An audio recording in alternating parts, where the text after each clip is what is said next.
So David had another question that people ask that say, "Why hasn't anyone fallen off the edge?" Okay, and it's like that. First of all, being other than being a completely, utterly ridiculous, question, in my opinion, it does get asked a lot, right? Or they say that cats would have pushed everything off the edge, or whatever, that they're joking about that. But um, you know, David says to use the lake analogy and ask if you can fall off a lake. Well, I think that's a pretty good analogy, because if you're on a boat and you're out there on the lake and you come up to the edge of the lake, aka the shore, well, then what's beyond the lake edge? Well, the shore is. So what's beyond the world lake edge? Okay, and we're obviously, again, it would be the shore, and that would then lead to the highest continent known out of all of the continents, which is the Antarctic continent. And this is something that is absolutely documented by the mainstream. They assert it very much, because I've heard people say, "Nuh-uh, Asia is the highest continent." It's like, no, Antarctica is. Look it up. Just do a simple Google search. There's your God, and Antarctica is. So Antarctica not only is incredibly, high, aka this ice wall, which there are pictures of the ice wall. I'm sorry, guys, but there are pictures of the ice wall, a lot of pictures of the ice wall. And granted, it is not something that is the sheer drop off all the way around, but there is a shoreline to that.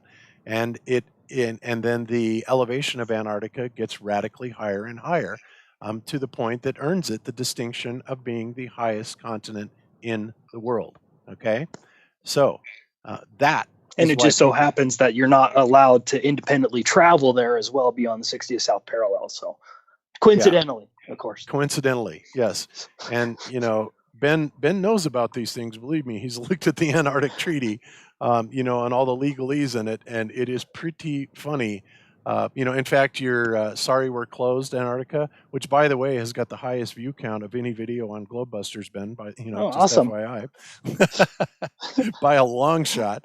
Very popular video. So if you haven't seen it, check it out. It's on our channel and Ben's channel, I believe. At least I think you put it back up on TC2, right? I think so. Okay. Well, if not, it's on GlobeBusters. So check it out on GlobeBusters. Yeah, there you go. So, they'll say, well, people will reply all the time, "Oh, you can go down there all the time," and they'll list all these, companies that will take you down there. And the funny thing about that is, there's companies that'll supposedly take you down there, but when Jaron started looking into these companies, in fact, Jaron, why don't you tell that story about what happened to you and how they came back at you for that? Well, that was a long time ago. What are we talking? 3 years, right? Yeah, a long time. At least. There was a couple different things that happened, but number one, looking into all those different websites and that they're all owned by that same one kind of owner, and then looking at their employees, and one of the employees was the daughter-in-law of the head of the NOAA, which I thought was quite interesting. But the other thing was simply that anytime you try to look into those people, or I made that video, they immediately came after me for infringement and threatened me. And at the time, I was just getting started with YouTube. I had no idea if I had done something wrong, but I, backed down and, deleted the video. It's still up there. People had mirrored it, and it's those are still out there, but you're not going to find it on my channel at this time. But is that basically what you're talking about? Kind of what happened with that? Yep, exactly.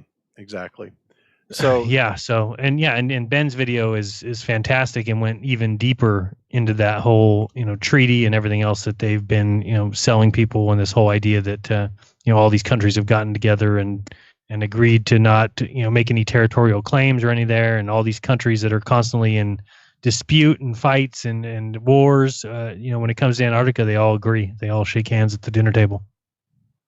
I just want to add a quick thing to what you were saying there, Jaron. Back when I had a better credit card, I actually tried to go purchase a ticket on one of those cruise ships that supposedly go to Antarctica.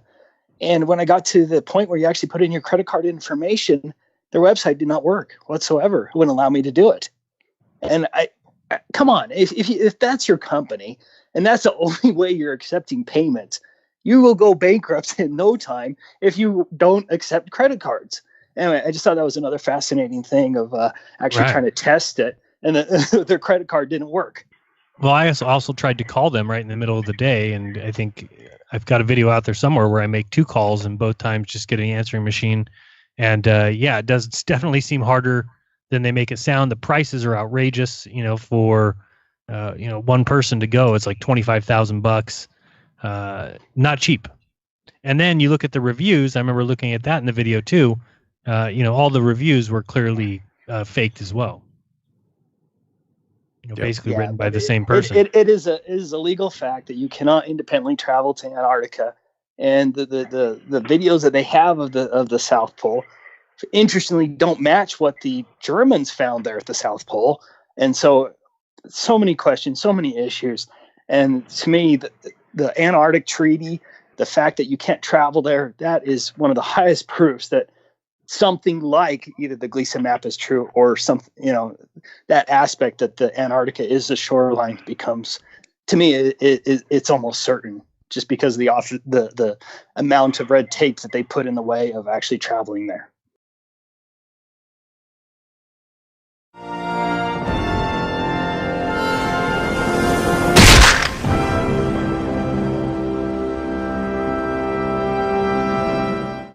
Welcome everyone. This video is in response to the many globe propagandists who demand that I show a picture of the edge of the flat earth. For the dozens of these ball-loving zealots with multiple sock puppet accounts who repeat this mantra daily, your demand is ridiculous. But you probably already knew that, right?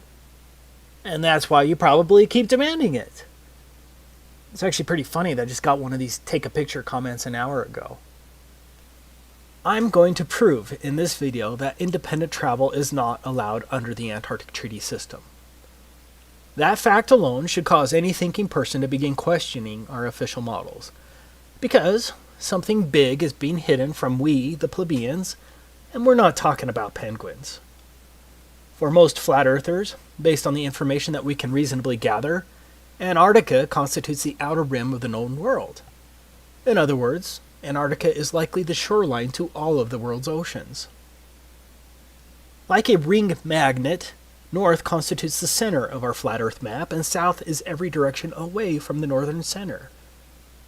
And before I get a dozen comments claiming that such a magnet is impossible, here's a ring magnet shown here. Notice that south is in every direction away from the center north magnetic pole. This is where the 60th south parallel is on a Mercator map. This is the 60th south parallel on a potential flat earth azimuthal equidistant map. It seems that Antarctica constitutes the circular shore of the known world. So, demanding that I take a picture of a possible edge of the earth, if any, requires me to not only travel below the 60th south parallel, represented by this circle, but also to cross the entire breadth of Antarctica. According to official numbers, Antarctica has a diameter of roughly 3,400 miles, and so that means our trek will include a long boat ride for hundreds of miles below the 60th south parallel, plus a minimum 6,800-mile round-trip hike across Antarctica. That's assuming the official model is correct. Maybe we could fly to one of the ceremonial pole areas, but that would still leave at least a 3,400-mile hike. In addition, we wouldn't know for sure whether the plane trip itself was interfering with our results, since the pilot would have to follow a designated path outlined by the Antarctic Treaty System, and who truly knows what direction that is until we get there. In order to be fully confident, we would really need to stick to the ground and have control over our own pathway, where we can control our direct southerly route opposite of the northern magnetic pole. Now, whether Antarctica is a smaller continent next to the outer rim, or whether Antarctica is indeed the shoreline of the known world, I don't know the answer. Flat earthers don't have a government budget to spend $1 billion to hire hundreds of cartographers and fleets of boats and planes to map the entire world. But even if flat earthers had the money, we would still run into the Antarctic problem, which is the point of this video. So, what is the Antarctic problem? It is the fact that independent travel is not allowed below the 60th south parallel in any reasonable manner to make any determination as to whether Antarctica is the shoreline boundary circumscribing the known world, or whether Antarctica is simply a continent a little north of the true but unnamed southerly shoreline of the Earth's oceans. For all we know, Antarctica may be an infinite plain that is uninhabitable at further distances. Again, we don't know.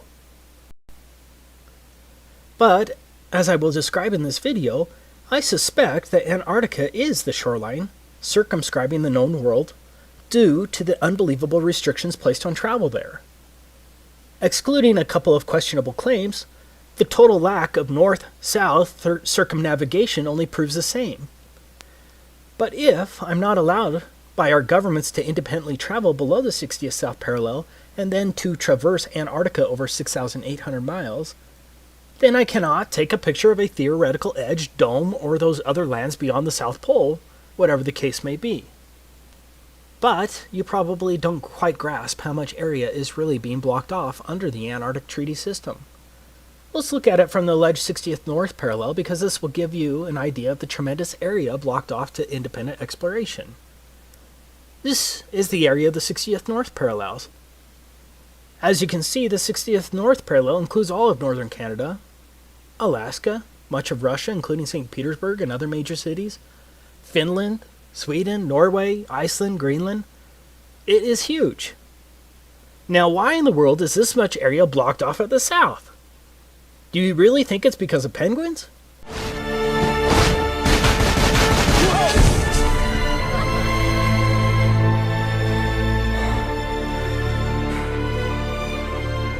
You see, first there was just one, now there's thousands of them. Are they trying to tell us something? So what's the problem? Well, among other things, we are messing with their food chain. And we have got to do something about it. We suggest a ban on all marine harvesting. Do you think the child propaganda from Happy Feet is true?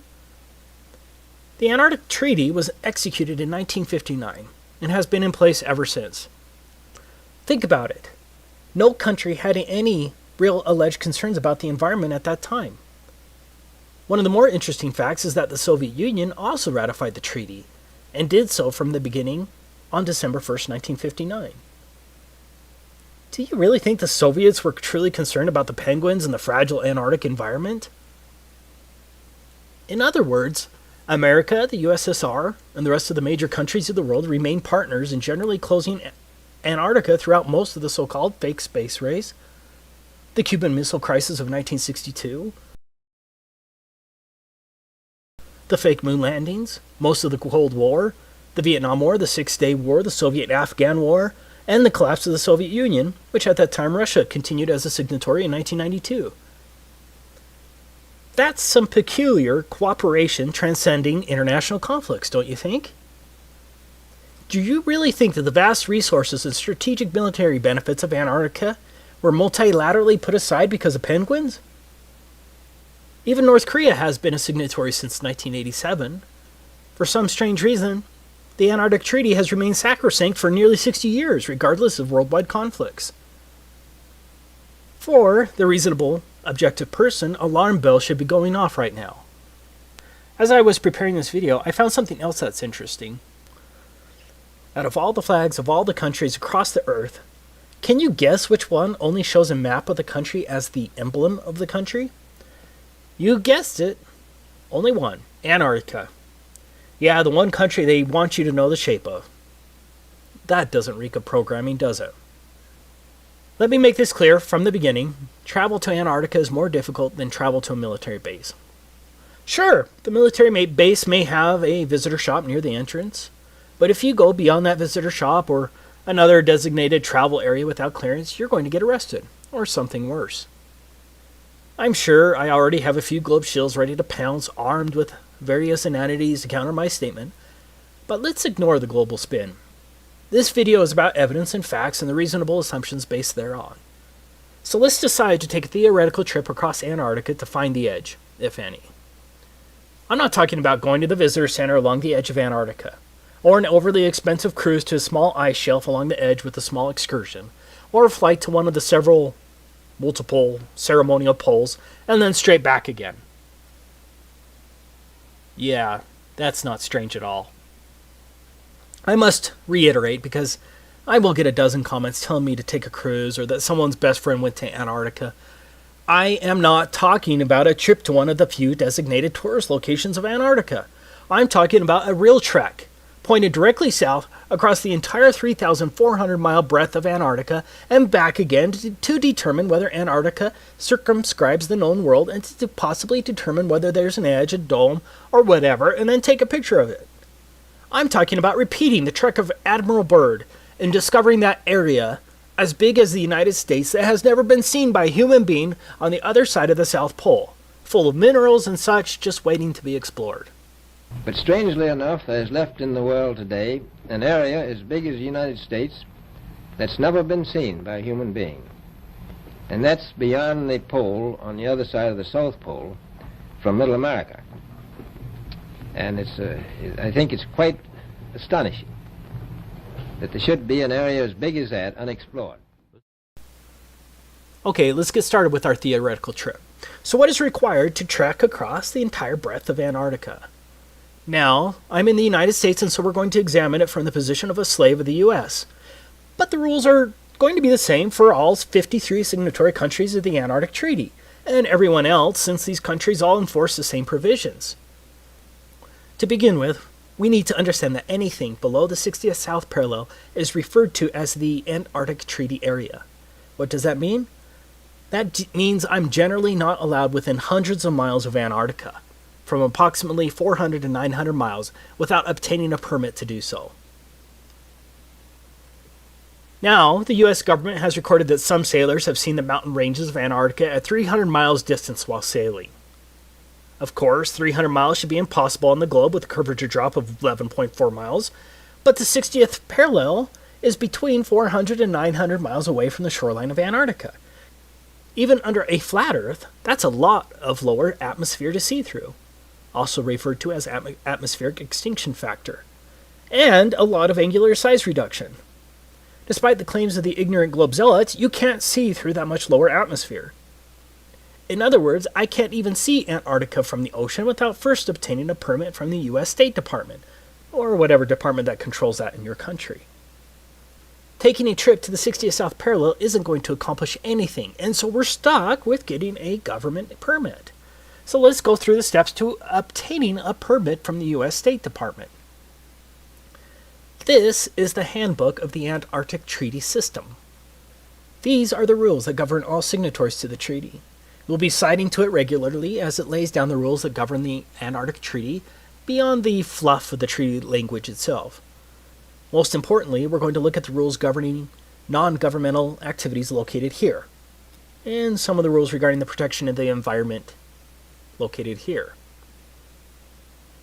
Now, as a U.S. slave, this is the first form you'll have to submit to get approved to travel to Antarctica. The form itself seems rather innocuous until you understand exactly what is involved in the application process.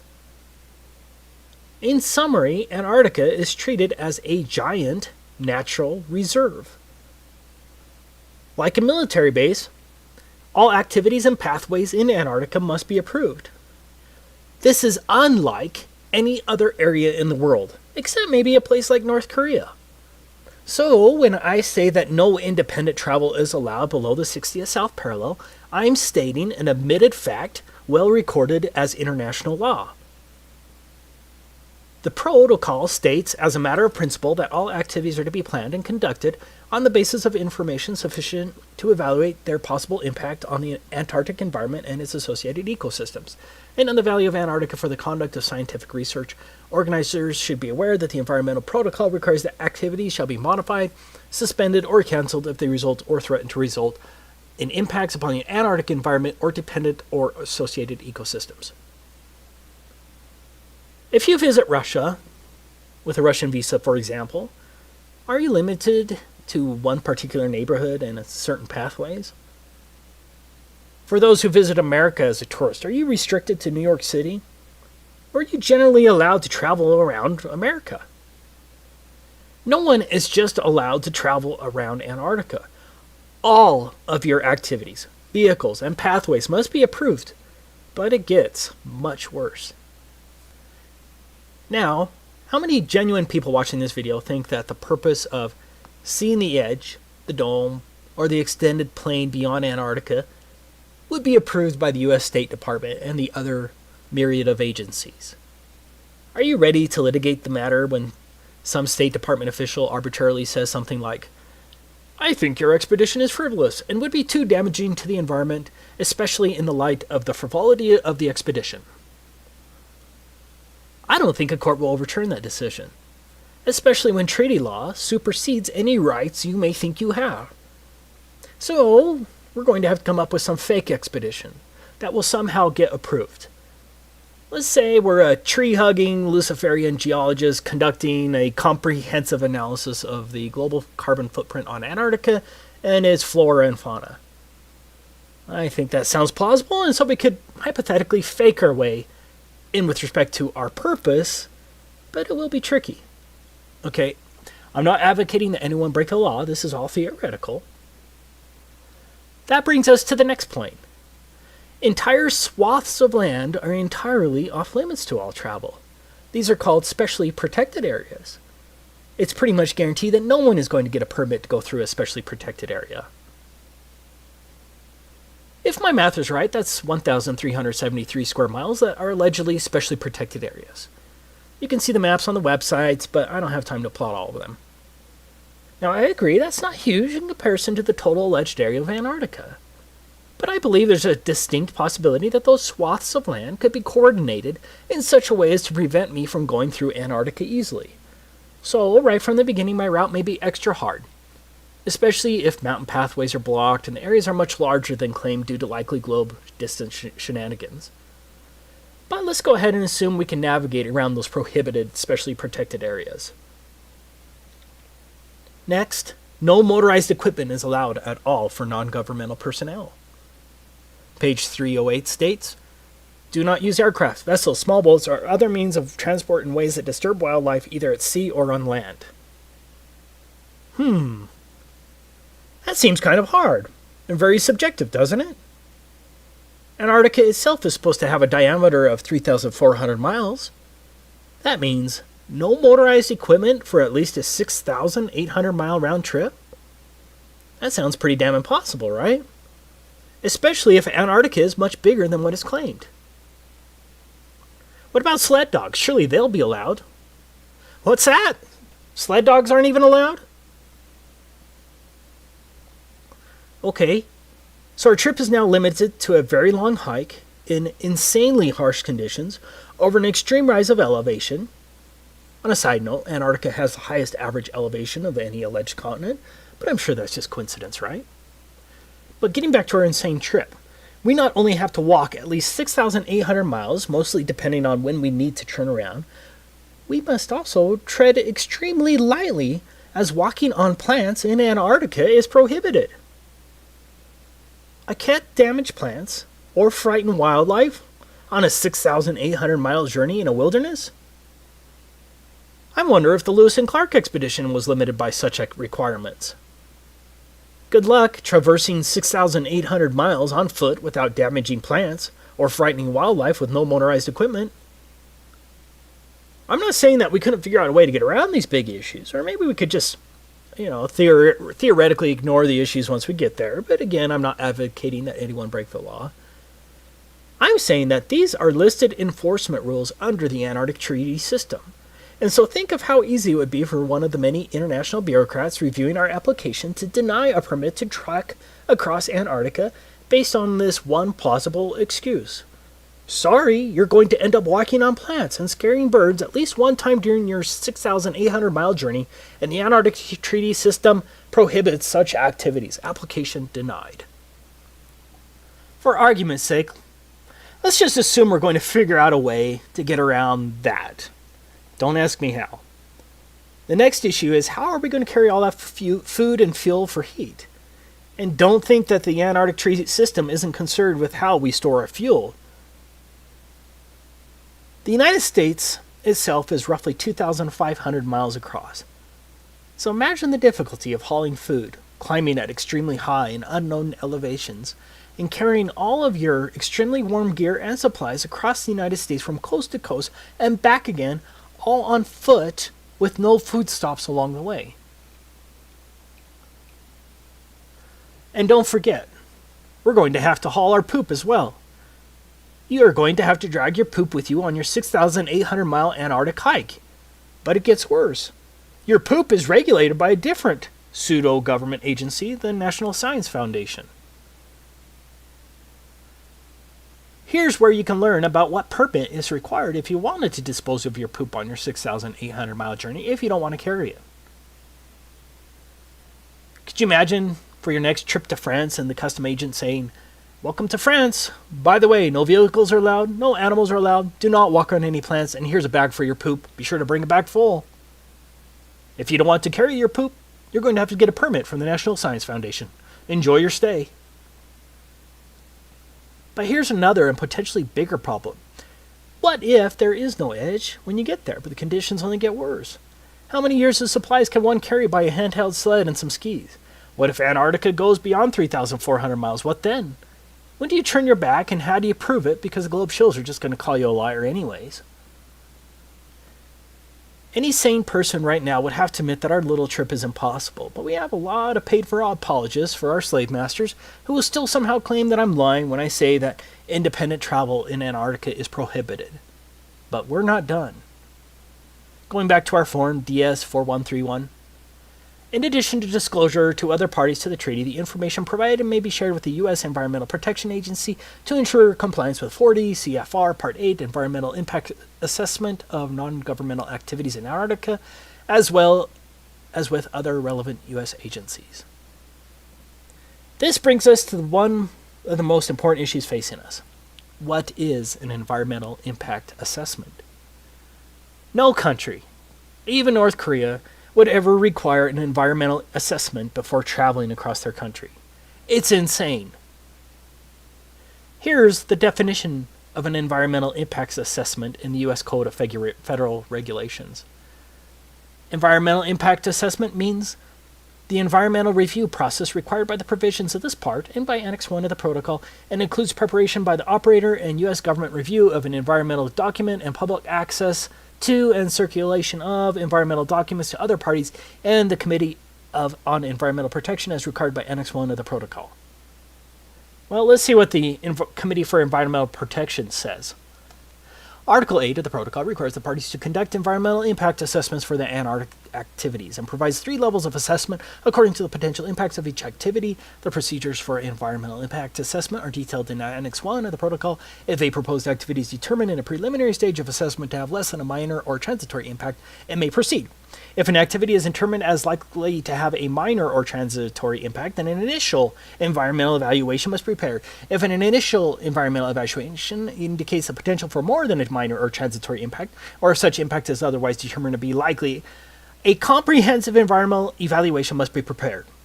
Draft CEEs are made publicly available and considered by the CEP, which then advises the ATCM, and that's a Antarctic Treaty Consultative Meeting. Comments provided by other parties in the ATCM must be addressed in a final CEE, which is used as a basis for making a decision about whether and how the activity is conducted. Same law as here.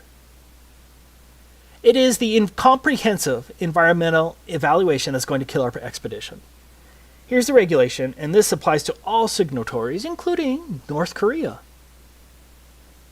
Any operator who plans a non-governmental expedition that would require a CEE must submit a draft of the CEE by December 1st of the preceding year.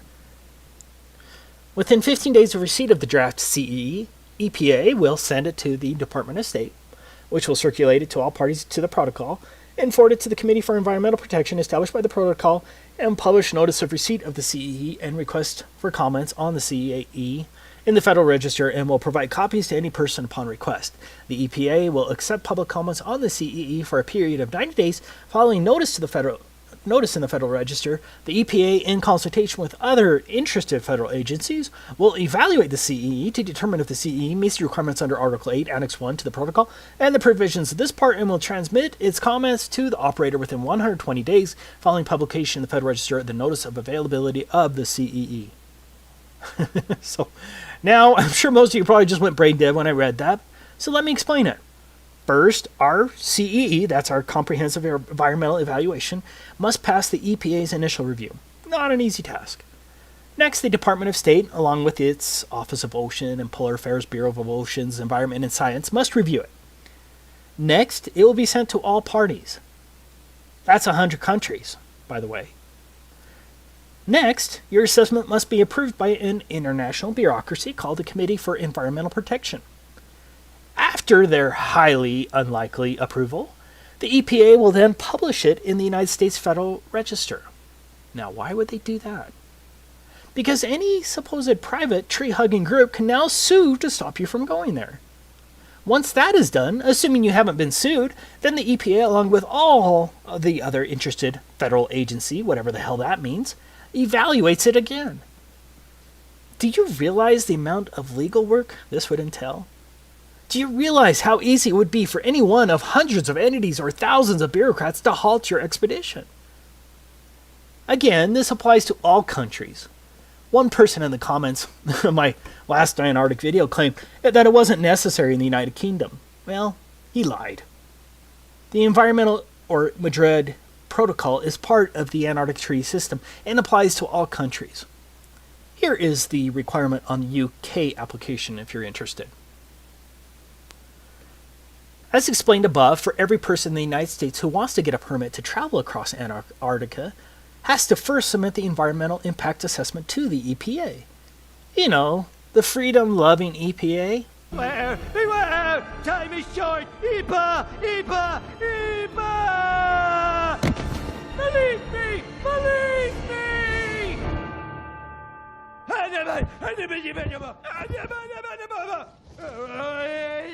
Thanks for listening. Lost them, sir. Well, then you find them, and you get them back in the dome. And to make sure nobody else gets out, I want roving death squads around the perimeter 24/7. Do you know what the environmental impact statement costs? This is very similar. A typical environmental impact statement costs from $250,000 to $2 million. And those are a lot easier than this comprehensive environmental analysis required under the Antarctic Treaty. For us, the biggest problem is that you would have to incur the expense of the environmental impact assessment before you know if you're denied, due to whatever arbitrary claim a bureaucrat can think of. Do you see how difficult this environmental assessment will be?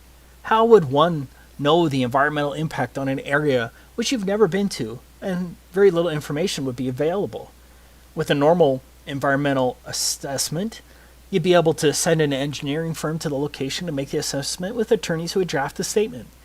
In this case, you can't send an engineering firm all the way to Antarctica, and so you have to hire Antarctic experts who have been to the same places you're planning on walking through.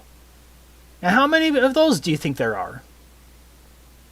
I say that we can safely assume that the price of getting an environmental impacts assessment approved by the EPA and the international agency would cost millions, assuming no supposed private group sues you once it's published in the Federal Register. Do you have more than $2 million to spend for an environmental impact assessment? And then, what if the EPA or the Committee for Environmental Protection or one of the other agencies says no? Maybe that not enough information was provided. Are you ready to spend another $2 million to fight that in court? But you still have to have your purpose approved. Do you see the problem there? You would likely spend millions on getting the environmental impact statement, only later to have some official at the International Committee for Environmental Protection reject your purpose in Antarctica. You would truly gamble millions in this silly endeavor. To learn more about the environmental assessment procedures with the Committee for Environmental Protection, you can research it here. See also, let's get to the final issue we're going to run into. 7 countries claim territorial rights to various parts of Antarctica. Argentina, Australia, Chile, France, New Zealand, Norway, and the United Kingdom all maintain territorial claims in Antarctica. I did find it interesting that the USSR never claimed territorial rights to Antarctica. Yeah. I'm willing to bet that my trip across Antarctica is going to need other permits from other countries based only on territorial claims. Getting more permits or visas from other countries who have alleged territory in Antarctica? Yeah, that shouldn't add too much to our already strained budget. Now, just for the propagandist who's going to claim that's not true, I quote, "The Antarctic Treaty puts aside the potential for conflict over sovereignty for providing that nothing that occurs while the treaty is enforced will enhance or diminish territorial claims." Meaning, the territorial claims trump. So, the next dumb shill who demands that you take a picture of the edge or that anyone can go to Antarctica and see for themselves that it's a continent, be sure to point out what a damn idiot they are, and then share this video because everything in here is fact that anyone can look up. I'll try to have all the links in the description. Of course, the lying minions from the Ministry of Truth will spin and call you names, but at least the rest of the world will see the liars for who they truly are. This is Taboo Conspiracy, signing off. In case I don't see ya, good afternoon, good evening, and good night.